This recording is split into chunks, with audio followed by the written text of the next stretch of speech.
रामकृष्ण हरी. नित्यश्री ज्ञानेश्वरी. अध्याय पहिला. ओवी क्रमांक 9.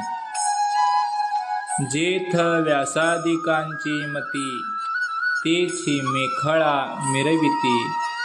चोखाळपणे झळकती पल्लव सडका. महर्षी व्यासादिकांची बुद्धी ही गणपतीचे मेखला म्हणजे कटिभूषण होय. त्याला लोंबत असलेल्या मोत्यांच्या पदरातील घोष हे त्या बुद्धीतील शुद्धत्व सात्विकपणे झळकत आहे.